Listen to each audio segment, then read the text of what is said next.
Praise the lord. ప్రభు అయిన యేసుక్రీస్తు నామంలో మీ అందరికీ శుభములు. దేవుని నామధేయాలు అనే ఈ సిరీస్లో మరొక ఎపిసోడ్తో మీ ముందుకు రావడానికి దేవుడు చూపిన ఈ కృపను బట్టి ఎంతగానో స్తుతిస్తున్నాం. ప్రార్థన ద్వారా ప్రారంభించుకుందాం. ప్రార్థన. ప్రేమ నమ్మకం కలిగిన దేవా, గొప్ప దేవా, నీకు వందనాలు ప్రభా. నాయన, ఈ సంవత్సరపు ఆఖరి రోజుల వరకు మమ్మల్ని భద్రపరుస్తూ నీ ఉద్దేశంలో మా ఏళ్ళ బయలుపరుస్తున్నందుకు వందనాలు. దేవుని నామధేయముల ద్వారా నువ్వు మాకు ప్రత్యక్షపరుచుకుంటున్నందుకు వందనాలు.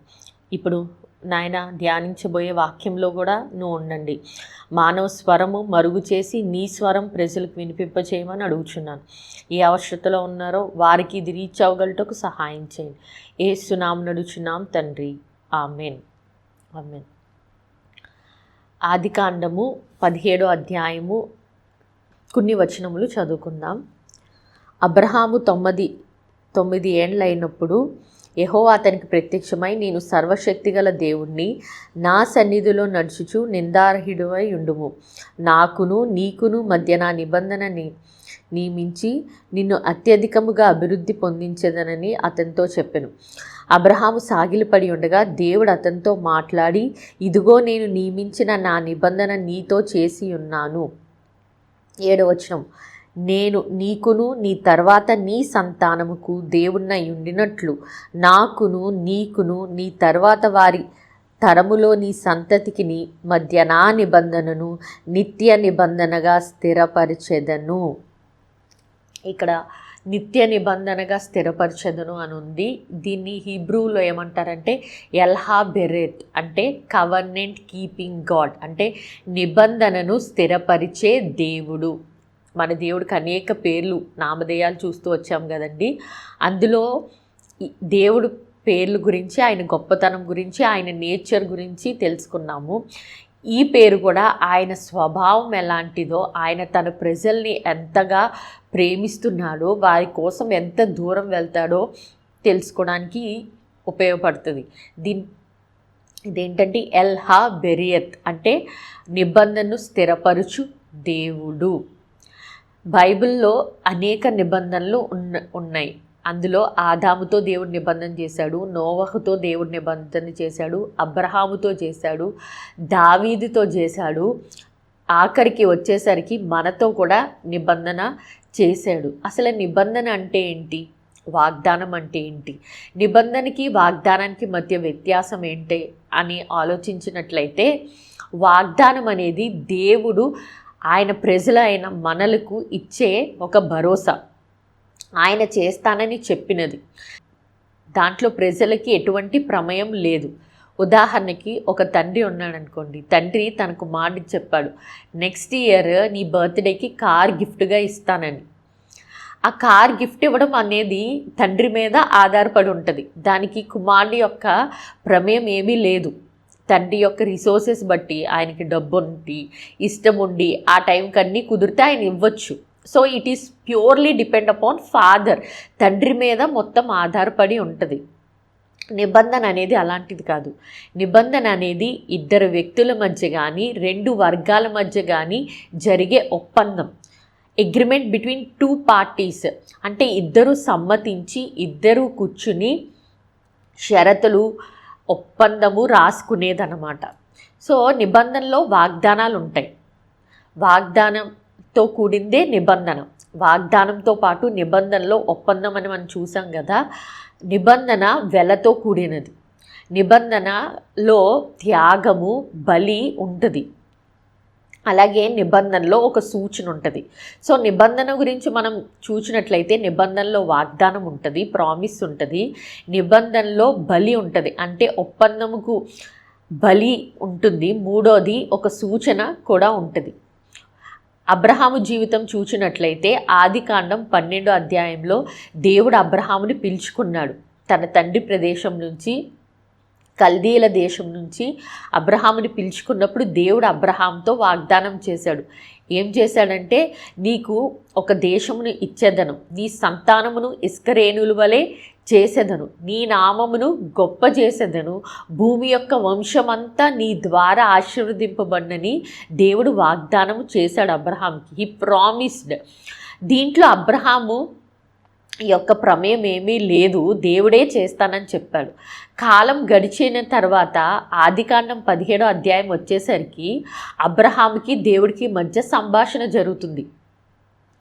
ఏం సంభాషణ జరుగుతుందంటే దేవుడు అబ్రహాముతో ప్రత్యక్షమై చెప్తున్నాడు, నీకు నేను ఈ దేశమును, నువ్వు నా మాట విని నీ తండ్రిని, నీ ప్రదేశాన్ని, నీ ఊరిని, నీ సొంత జనమును వదిలేసి వచ్చావు కదా, పరదేశిగా, ఫారినర్గా ఈ ప్లేస్లో ఉన్నావు. నువ్వు ఏ ప్లేస్లో ఉన్నావో ఆ ప్లేస్ని నీకు నేను స్వాచ్ఛముగా, ఇన్హెరిటెన్స్గా ఇద్దామనుకుంటున్నాను అని దేవుడు అబ్రహాంతో చెప్తున్నప్పుడు అబ్రహాం అంటాడు, నువ్వు నన్ను ఎంత ఆశీర్వదించినా ప్రయోజనం ఏంటి? నాకు కుమారుడు లేడు, నాకు సంతానం లేదు. నువ్వు నా ఆశీర్వాదం అంతా, నువ్వు నేనుంటున్న దేశమును నాకు ఇస్తానంటున్నావు, కానీ అది నా తర్వాత ఎవరికి వెళ్తుంది? నా ఇంటి పెద్దదాసుడైన ఎలియాజర్కే వెళ్తుంది అని అబ్రహాము దేవుడితో తిరిగి మాట్లాడుతున్నప్పుడు దేవుడు అబ్రహాముతో ఈ విధంగా జవాబిస్తాడు. రండి చదువుకుందాం. ఆదికాండం 15వ అధ్యాయము 7వ వచనం నుంచి. మరియు ఆయన, నీవు ఈ దేశమును స్వతంత్రించుకున్నట్లు దాన్ని నీకిచ్చుట కల్దీయుల ఊరను పట్నంలో నుండి నిన్ను యువతలకు తీసుకుని వచ్చిన యెహోవాను నేనే అని చెప్పినప్పుడు అతడు, ప్రభు అయిన యెహోవా, నేను దీన్ని స్వతంత్రించుకునేదనని నాకెట్లు తెలియననగా, నాకెలా తెలుస్తుంది ప్రభువా, నేను దీన్ని స్వాధీనపరుచుకుంటానని ఎట్లా తెలుస్తుంది అంటే దేవుడు ఏం చెప్తున్నానంటే 9వ వచనం, ఆయన 3 ఏండ్ల పయ్యను, 3 ఏండ్ల మేకను, 3 ఏండ్ల పొట్టేలను, ఒక తెల్ల గువ్వను, ఒక పావురపు పిల్లను నా యొద్దకు తెమ్మని అతనితో చెప్పాను.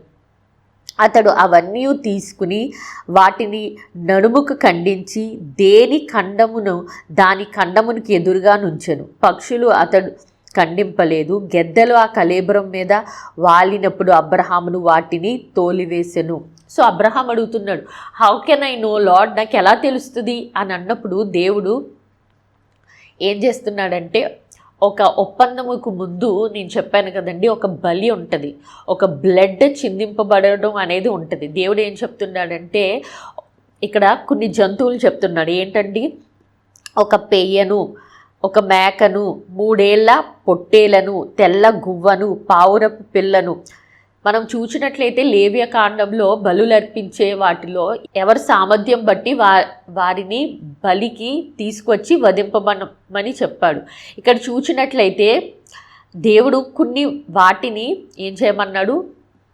తీసుకుని వాటిని మధ్యకి ఖండముగా, అంటే మధ్యకి కట్ చేయమని, ఒక ఖండంకి ఒక ఖండము ఆపోజిట్గా పెట్టమన్నాడు, ఎదురుగా పెట్టమన్నాడు. అంటే ఇదొక పార్టీకి సూచనగా, అంటే ఒకవైపు అబ్రహాము ఒకవైపు దేవుడు ఉన్నట్లు సూచనగా దీన్ని పెట్టమన్నాడు అనమాట. పెట్టమన్నప్పుడు అబ్రహాము దేవుడు చెప్పినట్లు చేస్తాడు. ఆ తర్వాత చెప్పినట్టు చేసి అబ్రహాం వెయిట్ చేస్తూ ఉంటాడనమాట. వెయిట్ చేస్తూ ఉన్నప్పుడు అబ్రహాంకి గాఢ నిద్ర వస్తుంది. అప్పుడు దేవుడు అబ్రహాంతో మాట్లాడతాడు, ఆయన సంతతి గురించిన విషయాలు చెప్తాడు.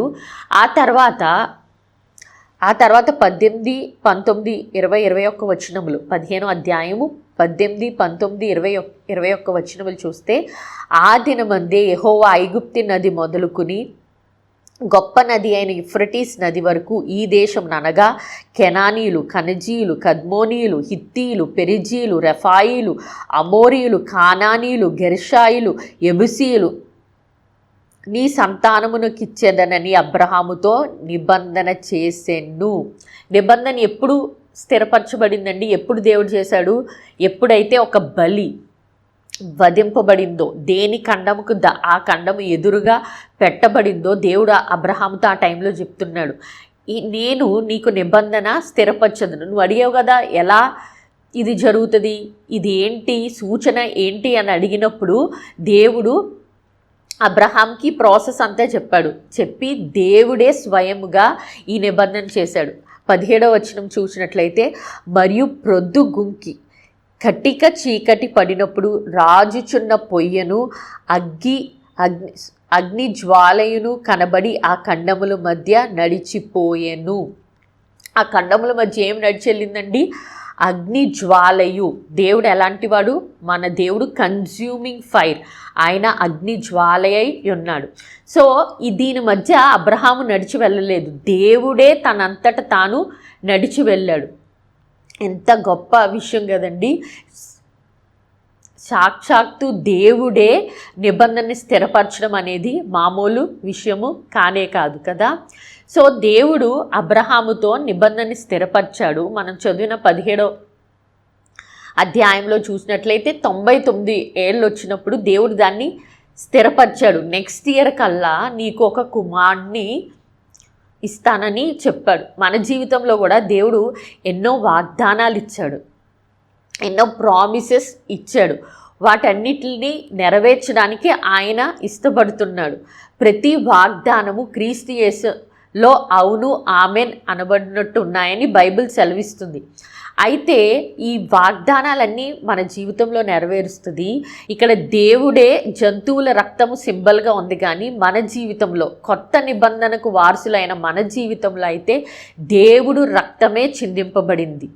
The blood of Jesus Christ, దేవుని యొక్క రక్తమే మన కొరకు చిందింపబడినది. ఇంకా ఎంత గొప్ప నిబంధనకు మనం వారసులం. మనమందరం ఎవరండి? నిబంధన జనులం. మనమందరము నిత్యమైన నిబంధనకు వారసులం. నిజమే, మన జీవితంలో కూడా ఆయన నిబంధనను స్థిరపరచాలని, నీతో వ్యక్తిగతంగా నిబంధనను ఆయన స్థిరపరచాలని ఇష్టపడుతున్నాడు. కానీ దీనికంటూ ఒక వెల ఉంది, దీనికంటూ ఒక ప్రైజ్ మనం పే చేయవలసి ఉన్నది. నేను ఎప్పుడూ చెప్తుంటాను కదండి, రక్షణ ఉచితమైనది, కానీ ప్రామిసెస్ అనేది పొందుకోవడానికి ఒక వెల ఉంటుంది. అబ్రహాంతో కూడా దేవుడు అదే చెప్తున్నాడు. ఆదికాండం 17వ అధ్యాయము చూసినట్లయితే 10వ వచనం. ఆదికాండము 17వ అధ్యాయం 10వ వచనం. నాకును నీకును నీ తర్వాత నీ సంతతికి మధ్య మీరు గైకొనవలసిన నా నిబంధన ఏదనగా, మీలో ప్రతి మగవాడు సున్నతి పొందవలను. మీరు మీ గోపాంగ్య చర్మమును సున్నతి పొందవలను. అది నాకు నీకు మధ్య నున్న నిబంధనకు సూచనగా ఉండును. 8 దినముల వయసు గలవాడు అనగా నీ ఇంట పుట్టినవాడైనను, నీ సంతానము కాని అన్యుని యొద్ద వెండితో కొనబడిన వాడైనను, తరములలో ప్రతి మగవాడు మీలో సున్నతి పొందవలెను. నీ ఇంట పుట్టినవాడును నీ వెండితో కొనబడిన వాడును తప్పక సున్నతి పొందవలెను. అప్పుడు నా నిబంధన మీ శరీరమందు నిత్య నిబంధనగా ఉండును. ఎప్పుడు? అప్పుడు అని రాయబడి ఉంది. ఏం చేస్తే? సున్నతి పొందిన తర్వాత ఏమవుతుంది? అది నిత్య నిబంధనగా మారుతుంది. దేవుడు వాగ్దానాలు ఇచ్చాడా? ఇచ్చాడు. దేవుడు అబ్రహాముతో ఏమని చెప్పాడు? నీ తర్వాత నీ సంతతికి కూడా ఈ వాగ్దానాలు కంటిన్యూ అవుతుంది అని చెప్పాడు. ఈ ఆదికాండం 17వ అధ్యాయం మీరు తరచి చదివినట్లయితే ఇక్కడ నీ సంతతి, నీ సంతానం, నీ తర్వాత నీ సంతానం అని 5 సార్లు రిపీట్ అవుతూ ఉంది. 5 అనేది కృపకు గుర్తు.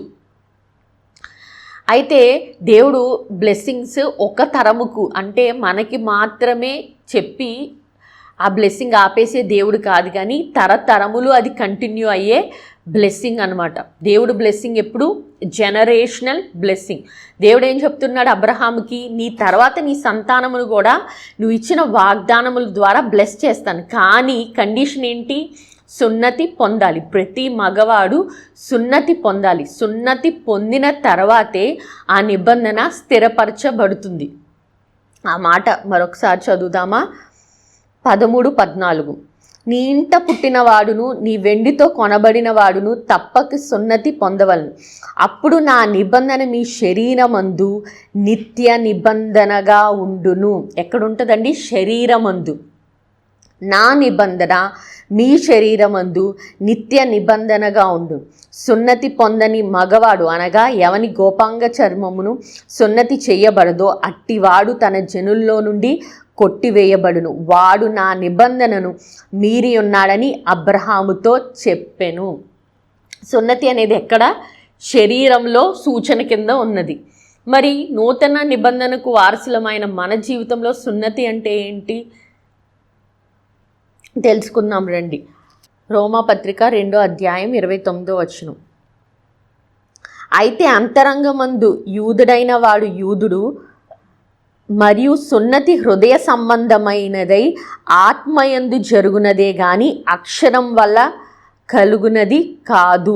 సున్నతి దేనికి సంబంధించినదండి? పాత నిబంధనలో అది ఒక ఫిజికల్ యాక్టివిటీ, కానీ కొత్త నిబంధన వచ్చేసరికి సున్నతి అనేది హృదయానికి సంబంధించినది. మనం కూడా చాలాసార్లు పొరపడుతూ ఉంటాం. బైబిల్ గ్రంథంలో కూడా గలతీ ప్రాంతంలో సేవ చేస్తున్న పౌలు గలతీలకు రాస్తూ అంటాడు, మీరు సున్నతి విషయమై ఎందుకు చాలా అభ్యంతరాలు పడుతున్నారు? గలతీలు అనుకుంటున్నారు భౌతికంగా చేసే సున్నతియే ప్రాముఖ్యం, అది జరిగితేనే దేవుడు ఉద్దేశంలో దేవుడు నిబంధన జనులు అవ్వగలమని భ్రమపడుతున్నాడు. మనము కూడా ఈ లీగలిజం, క్రైస్తవ్యంలో కూడా ఈ లీగలిజం అనేది ఈ రోజుల్లో చాలా పెరిగిపోతుందంటే ఈ విధముగా బట్టలు వేసుకుంటేనే క్రైస్తవులు, లేకపోతే ఈ భాషాజాలం వాడితేనే, ఉదాహరణకి ప్రైజ్ ది లార్డ్, ఉదాహరణకి దేవుడు కృప, కొంతమంది మాట్లాడుతున్నప్పుడల్లా ఈ పదజాలం వాడితేనే వాళ్ళు భక్తిపరులని, ఈ రకమైన వస్త్రధారణ వేసుకుంటేనే వాళ్ళు భక్తిపరులని మనము భ్రమపడుతుంటాం, పొరపడుతుంటాం. కానీ నిజమైన భక్తి ఎక్కడి నుంచి వస్తుందండి? అది హృదయం నుంచి మొదలవ్వేది. హృదయం అనేది పరిశుద్ధముగా ఉంచుకోవడమే నిజమైన భక్తి. మన మాటలు కాదు, పైన స్వభావం కాదు, బాహ్య పురుషుడు చాలా ఇంపార్టెంట్ అని మనం అనుకుంటూ ఉంటాం కదండి. చాలాసార్లు మనం పొరబడుతూ ఉంటాం. ఈ రకమైన పోకడి గలతీల్లో కూడా ఉన్నప్పుడు పౌలు ఓ అవివేకులైన గలతీలారా అంటాడు. అంటే మీరు ఎందుకు ఏది ప్రాముఖ్యమైందో దాన్ని పట్టుకోకుండా ప్రాముఖ్యత లేని దాన్ని పట్టుకుని వేలాడుతున్నారు అని అడుగుతారు. క్రైస్తవులు అని చెప్పబడిన మనము కూడా మన హృదయాలను చూసుకోకుండా, మన హృదయమును బాగు చేసుకోకుండా బయట, ఇప్పుడు మనం క్రిస్మస్ సీజన్, న్యూ ఇయర్ సీజన్లో ఉన్నాం కదండి, మన ఇల్లంతా దులిపేసుకుందాం అనుకుంటాం, మన ఇల్లంతా చక్కబరిచేసుకుంటాం, కొత్త బట్టలతో రెడీ అయిపోతూ ఉంటాం. కానీ మన హృదయం అనేది పాత స్వభావంతోనే, పాత ఆలోచనలతోనే, పాత పద్ధతులతోనే, ట్రెడిషనల్ క్రిస్టియన్స్ కూడా ఉంటారు కొంతమంది. అంటే ఆదివారం చర్చికి వెళ్ళి రావడం, మీటింగులకు అటెండ్ అవ్వడం అంతే, కానీ వాళ్ళ హృదయంలో ప్రాచీన స్వభావం పోదు. వాళ్ళ హృదయంలో ఆత్మానుసారమైన విషయాల యందు లక్ష్యం ఉంచరు. ఎప్పుడూ శరీరమును ఇష్టపరచుటకు, శరీరమును సంతోషపరచుటే ఆలోచిస్తూ ఉంటారు. గలతీ రాసిన పత్రిక 5వ అధ్యాయము 18 నుంచి 21 వరకు. మీరు ఆత్మచేత నడిపింపబడిన ఎడల ధర్మశాస్త్రముకు లోనైన వారు కారు. శరీర కార్యములు స్పష్టములై ఉన్నవి. అవేవనగా జారత్వము, అపవిత్రత, కామకత్వము, విగ్రహారాధన, అభిచారము, ద్వేషములు, కలహము, మత్సరములు, కోద్రము, కక్షలు, భేదములు, విమతములు, అసూయలు, అల్లరితో కూడిన ఆటపాటలు మొదలైనవి. ఇక్కడ పెద్ద లిస్ట్ ఉంది కదా.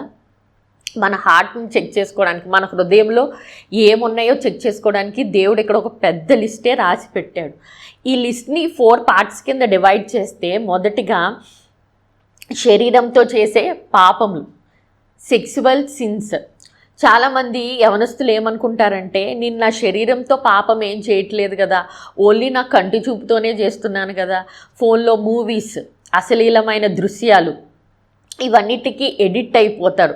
చర్చ్కి వస్తారు, వాక్యం వింటారు, బలలో పాల్గొంటారు, అన్నీ చేస్తారు. కానీ వాళ్ళ హృదయంలో ఏముంటుంది? ఒక చీకటి గది ఉంచుకున్నారు. ఈ చీకటి గది నిండా అన్వాంటెడ్ పిక్చర్స్, అశ్లీలమైన ఫొటోస్, చూడకునే దృశ్యాలు, ఎవరూ చూడలేదే అని అనుకుంటారు. ఇవన్నీ కూడా శరీరమును ఇష్టాలను నెరవేర్చేవి. పెళ్ళైన వాళ్ళు కూడా భర్తకు తెలియకుండా భార్య, భార్యకు తెలియకుండా భర్త ఈ ఇన్స్టాగ్రామ్, ఇలాంటి టెలిగ్రామ్, ఇలా సోషల్ మీడియాని మీద ఆధారపడి ఎంతగానో అసభ్యమైన ప్రవర్తనలకి లోనైపోతున్నారు. వారితో దేవుడు ఏం చెప్తున్నాడంటే, మీ హృదయాన్ని సున్నతి చేసుకోవాల్సిన అవసరం ఉన్నది. సున్నతి చేసేటప్పుడు కష్టంగా ఉంటుంది, స్కిన్ని కట్ చేసినప్పుడు పెయిన్ఫుల్గా ఉంటుంది. అలాగే మనలో ఉన్న ఈ చెడుని తీసుకోవడం కూడా కష్టమే. అది ఒక రోజులో అయిపోయే ప్రాసెస్ కాదు, అది దినదినము ప్రోగ్రెసివ్ చేంజ్ అనమాట. ఒక రోజులో మనం అయిపోలేం, ఒక రోజులో మనం పరిశుద్ధంగా మార్చబడలేం. క్రిస్టియన్ అనబడిన వాళ్ళు ఎప్పుడూ బాహ్యముగా అంటే ఫిజికల్గా పొందే ఆశీర్వాదాల మీద ఆధారపడేవాడు క్రిస్టియన్ అవడు. కానీ దేవుణ్ణి తన హృదయంలో చేర్చుకుని తన హృదయాన్ని ట్రాన్స్ఫార్మ్ అంటే రోజు నూతన పరుచుకునేవాడే నిజమైన క్రిస్టియన్ యొక్క అల్టిమేట్ గోల్ ఏంటో తెలుసా అండి? దేవుని స్వరూపంలోకి మనం మార్చబడ్డం. చాలామంది మనం అనుకుంటాము, రక్షణ పొందుకున్నాం కదా, దేవుడి సన్నిధికి వెళ్ళిపోతున్నాం కదా, దేవుడి సేవ చేస్తున్నాం కదా, దేవుడికి ఇష్టమైనట్టు ఉంటున్నాం కదా అనుకుంటాం. అది మన జీవితంలో ఒక కామాగా ఉండాలి, అది ఫుల్ స్టాప్ కాదు. నిజమైన క్రైస్తవ్యం అంటే ఏంటంటే నువ్వు దేవుని స్వారూప్యంలోకి మార్చబడాలి, దేవుని స్వరూపముగా మార్చబడాలి. అది ఒకరోజు జరిగే పని అండి, దినదినము. ఈ రోజు కంటే రేపు మెరుగుగా ఉండాలి, రేపు కంటే ఎల్లుండి ఇంకా మెరుగుగా ఉండాలి. కొత్త సంవత్సరంలో చాలామంది వాళ్ళ ప్రణాళికలు రాసుకుంటూ ఉంటారు, short term goals, long term goals అని. నువ్వు నీ బుక్ తీసుకుని రాసుకో, ఈ పాయింట్స్ అన్నీ ఇక్కడ ఉన్న లిస్ట్ అంతా రాసుకో. ఇందులో ఏ విషయాల్లో నువ్వు తప్పిపోయావో, ఏ విషయాల్లో నీ వైపు వేలు పెట్టి చూపించబడుతుందో అవి రాసుకో. ప్రార్థన చేయి, దేవా ఈ విషయాల్లో నేను బలహీనై ఉన్నాను, నీ ఆత్మ చేత నాకు సహాయం చెయ్యి. ఈ లిస్ట్లో రెండోదిగా ఉన్నది ఏంటంటే కేటగిరీ కుటుంబాలకి సంబంధించినది. 19-20 వచనంలో సగం నుంచి 21లో మోస్ట్ ఏంటి? కలహము, మత్సరము, కోద్రము, కక్షలు, భేదములు, అసూయ, ఇవన్నీ రిలేషన్షిప్స్లో కూడినవి. క్రైస్తవులమే, దేవుణ్ణి నమ్ముకున్న వాళ్ళమే, కానీ ఒకరి పట్ల ఒకరికి పొంతనుండదు. అత్తకి కోడలికి మధ్య పొంతనుండదు, సొంత తల్లికి బిడ్డకి మధ్య రిలేషన్షిప్ బాగోదు, గొడవలు, ఒకళ్ళ మాట అంటే ఒకరికి ఇష్టం ఉండదు. ఇవన్నీ ఎందుకు వస్తాయో తెలుసా? దీని అంతటికీ రీజన్ అనేది ఎక్కడ స్టార్ట్ అవుతుందంటే సెల్ఫ్ ఎప్పుడైతే ఇతరుల కన్నా ముఖ్యముగా నేను అనేది వస్తుందో ఇవన్నిటికి కారణమవుతుంది. దేవుడు అనుకోలేదు, యు అన్నాడంటే దేవుడికి ఆయన కన్నా నువ్వు నేను ముఖ్యమయ్యాం. మనం కూడా దేవుడి స్వారూప్యంలో మలచబడాలంటే మనం కూడా ఏమనుకోవాలి? నీ ప్రయారిటీ కన్నా ఇతరుల ప్రయారిటీ ముఖ్యంగా ఎంచగలగాలి. అంటే కుటుంబంలో కలిసి ఉండాలంటే కొన్నిసార్లు నువ్వు త్యాగపూరితంగా ఉండాలి, అత్తమామల దగ్గర త్యాగపూరితంగా ఉండాలి. నీ భార్యాభర్తల రిలేషన్షిప్లో నేను ఫస్ట్ రాకుండా నీకేమిష్టము, నువ్వేం చేయాలనుకుంటున్నావు, నీ ఉద్దేశములేంటి అనేది ఎప్పుడైతే ముందు పెడతామో చాలా మట్టుకు ప్రాబ్లమ్స్ సాల్వ్ అయిపోతాయి. కానీ ఎలా ఉంటుందంటే చిన్న వాటికి కూడా గొడవలు, ఆస్తి తగాదాలు. క్రైస్తవులే, దేవుని నమ్ముకున్న బిడ్డలే ఆస్తుల విషయమై కోర్టుకు వెళ్తున్నారు, ఆస్తుల విషయమై గొడవలు ఆడుకుంటున్నారు, ఆస్తుల విషయమై దెబ్బలు ఆడుకుంటున్నారు. ఎంత దౌర్భాగ్య స్థితి కదండి! ఇది నిజమైన క్రైస్తవ్యమా? ఇది దేవుడు కోరుకుంటున్నదా? కానే కాదు. ఇంకా చూసినట్లయితే అభిచారము, భేదములు, ఇంగ్లీష్లో ఉంది సోకరి, దేవుని నమ్ముకున్న బిడ్డలే, తిథులు, జాతకాలు, మొత్తాలు, ఈ మొత్తానికే పెళ్ళవ్వాలి, ఈ తారీఖునే పెళ్ళవ్వాలి, ఈ వారంలో ఇది చేయకూడదు, ఆ వారంలో అది చేయకూడదు, పద్ధతులు ఇలాగే జరగాలి. ఎంత దౌర్భాగ్య స్థితి కదండి! దేవుడు ఏం చెప్తున్నాడు? ఆదికాండంలో ఆయన చేసిన ప్రతిదీ మంచిదే అని ఉంది. అంటే దేవుడు చేసిన ప్రతిరోజు మంచిదే. కానీ మనం ఏం చేస్తాము? మన సొంత ఇష్టాలను, ఈ లోకమునంతా మన హృదయంలోకి తీసుకొచ్చుకుని ఈ లోక పద్ధతులు, ఈ లోక పోకడాలన్నీ నెరవేర్చడానికి ఇష్టపడతాము. నాకు తెలిసిన వాళ్ళు చాలామంది జాతకాలు చూపించుకునే వాళ్ళు ఉన్నారు. దేవుణ్ణి నమ్ముకుని ఆదివారం దేవుడి సన్నిధికి వెళ్తూ వాళ్ళ భవిష్యత్తు దేవుడు నిర్ణయిస్తాడని నమ్మకం లేక జాతకాలు చూపించుకోవడం, దిష్టి పోములు కట్టుకోవడం, ఇలాంటివన్నీ దేవుడికి లేవియకాండంలో రాయబడి ఉంటుంది. ఇవన్నీ దేవుడి దృష్టికి హేయమైనవి. దేవుడు ఇవన్నిటిని మెచ్చడు. వీటన్నిటిని దేవుడు ఏం చేస్తాడంటే వాళ్ళని తృణీకరించాడు, వాళ్ళని సమాజంలో రాళ్ళతో కొట్టి చంపేయమన్నాడు. ఈ వాక్యం వింటున్న నీవు ఇంకా తిథులు నక్షత్రాలు అంటూ ఈరోజు మంచి రోజు, రేపు మంచి రోజు అంటూ దేవుడు ఉద్దేశములను, దేవుడి యొక్క తలంపులను పూర్తిగా నెరవేర్చకుండా నులివెచ్చని జీవితంలో ఉన్నావేమో. ఈ నూతన సంవత్సరం ఎదుర్కోక మునుపు నీ పాత స్వభావాన్ని మార్చమని దేవున్నాడు. దేవా, ఈ బలహీనత నుంచి నన్ను బయటికి తీసుకురా అని చెప్పు. చూడండి, 21లో స్పష్టముగా రాయబడి ఉన్నది. 21వ వచనంలో, వీటిని గూర్చి నేను మునుపు చెప్పిన ప్రకారం ఇట్టి వాటిని చేయువారు దేవుని రాజ్యమును స్వతంత్రించుకొనరని మీతో స్పష్టముగా చెప్పుచున్నాను. ఇవన్నీ చేస్తే వాళ్ళంట ఏమవుతుందో, ఎంత అల్టిమేట్ పనిష్మెంట్. క్రైస్తవ జీవితం అనేది దేవుణ్ణి చేరుకోవడానికే. కానీ ఇవన్నీ మనలో ఉంటే మనం ఏం చేయమంట? దేవుని రాజ్యమును స్వతంత్రించుకున్నమంట. నువ్వు నిజంగా ఈ రోజు దేవుడితో నిబంధనలోకి రావాలంటే ఇది నువ్వు పాటించాలి. ఇందాక చదివాం కదండి, అప్పుడు ఎప్పుడు సున్నతి పొందినప్పుడు ఇవన్నీ మీ జీవితంలో మార్చుకోవడానికి ప్రయత్నిస్తున్నప్పుడు, ఒక రోజులో రాదు. మీరు ఆశపడితే పరిశుద్ధాత్ముడు సహాయం చేస్తాడు. ఇవన్నీ మీరు చేసినప్పుడు అబ్రహాంకి ఇచ్చిన నిబంధన కంటే శ్రేష్టమైన నిబంధనకు మనం వారసులం. హెబ్రీలకు రాసిన పత్రిక, ఇదొకటే చదువుకున్నాం. హెబ్రీలకు రాసిన పత్రిక 8వ అధ్యాయము 6వ వచనం, ఈయన అయితే ఇప్పుడు మరీ ఎక్కువైన వాగ్దానములు బట్టి నియమింపబడిన మరీ ఎక్కువైన నిబంధనకు మధ్యవర్తి అయి ఉన్నాడు గనక మరీ శ్రేష్టమైన సేవకత్వమును పొందుయున్నాము. But as it is, Christ has obtained a ministry that is as much more excellent than the old as the covenant he mediates is better, since it is entacked on better promises. మరీ ఎక్కువ వాగ్దానములకు మనము వారసులం. బైబిల్లో సుమారు 6,000 నుంచి 7,000 promises ఉన్నాయి, వాగ్దానాలు ఉన్నాయి. వాటన్నిటికి మనం వారసులం.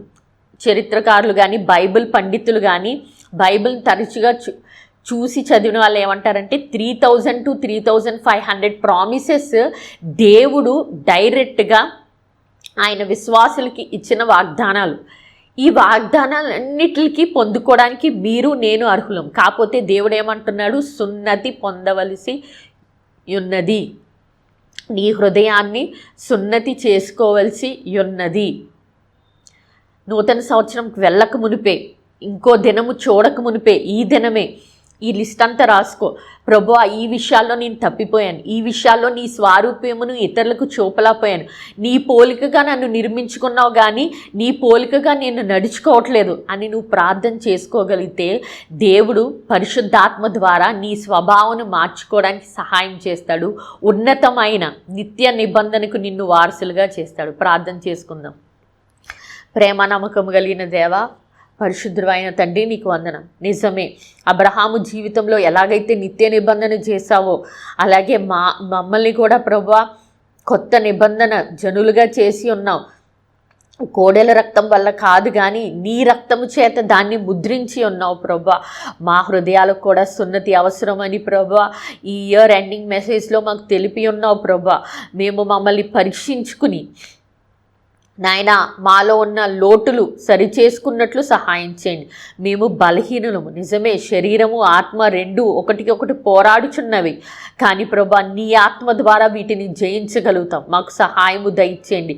వేటిలో అయితే లోపాలు ఉన్నాయో వాటిని సవరించుకుని నవీన స్వభావము మేము పెట్టుకుని నూతన సంవత్సరంలోకి అడుగు పెట్టినట్లు సహాయం చేయండి. ఈ వాక్యం విని ఎవరైతే తమ హృదయాల్లో నొచ్చుకుని తమ హృదయమును మార్చుకుందాం అనుకుంటున్నారో వారికి పరిశుద్ధాత్ముడా నువ్వే సహాయం చేసి నడిపించమని యేసు పరిశుద్ధ నామమున అడిగి వేడుకుంటున్నాం పరమ తండ్రి.